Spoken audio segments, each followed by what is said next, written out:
Hi అండి, అందరికీ నమస్తే. ఈరోజు నేను మా పాప కోసం ఒక చిన్ని బుజ్జి ఫ్రాక్ కుట్టానండి.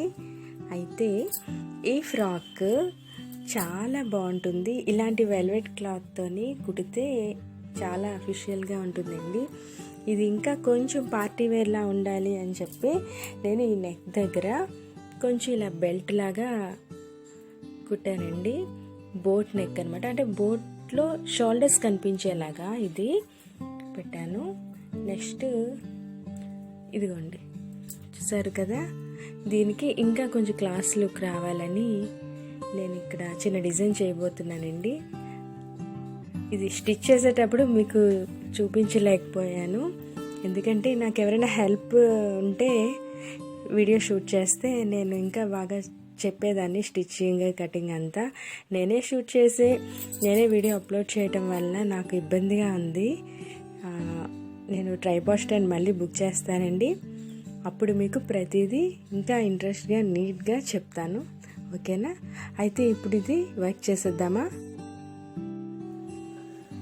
దీనికి నేను వాడుతున్న మెటీరియల్ ఇదండి. మామూలుగా ఇది చూడండి, రబ్బర్ బ్యాండ్స్ ఉంటాయి కదా. ఈ రబ్బర్ బ్యాండ్కి బ్లాక్ థ్రెడ్ ఉండేది, ఎలాస్టిక్, అది పోయింది. అయితే ఇది మనకి యూజ్ అవుతుంది ఎప్పుడైనా అనుకొని ఉంచాను. అదే ఇప్పుడు పాప ఫ్రాక్కి యూజ్ అవుతుందండి. బాగుంది కదా. దీనికి నేను ఈ మెటీరియల్ వాడుతున్నాను. ఇదివరకు ఇంకో వీడియోలో కూడా చెప్పాను కదా వీటి కోసం. ఇవి మనకి ఇలానే దొరుకుతున్నాయండి, చాలా బాగుంటున్నాయి.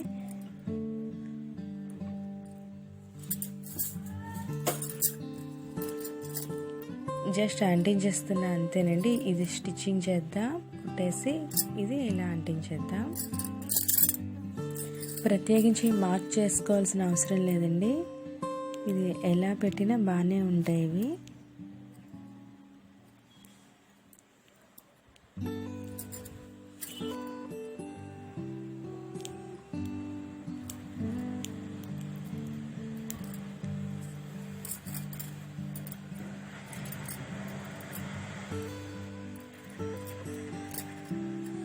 ఈ కుందన్ వెయిట్ ఉంటుందండి, అందుకే నేను ఫెవిగ్లూ కొంచెం ఎక్కువ పెట్టాను. ఇంక ఇది వెల్వెట్ కనుక తక్కువే. ఇదే వేరే ప్లెయిన్ క్లాత్ అయితే గమ్ ఇంకా కొంచెం ఎక్కువ తీసుకోండి.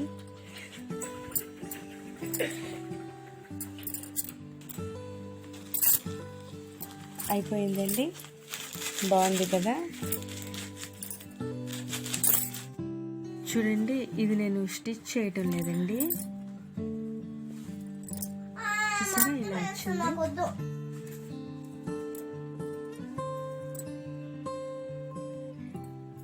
స్టిచ్చింగ్ చేసామనుకోండి వేరే ఫ్రాక్కి యూజ్ అవ్వదు. ఇప్పుడు ఇది ఎప్పటికప్పుడు మనం తీసేసుకోవచ్చు. నెక్స్ట్ ఇంకో ఫ్రాక్స్ కూడా యూజ్ అవుతుంది కదా. ఆ సమయానికి ఆ ఫ్రాక్ కూడా అట్రాక్టివ్గా ఉండాలి అనుకుంటే ఇది ఇలా వాడుకోవచ్చండి.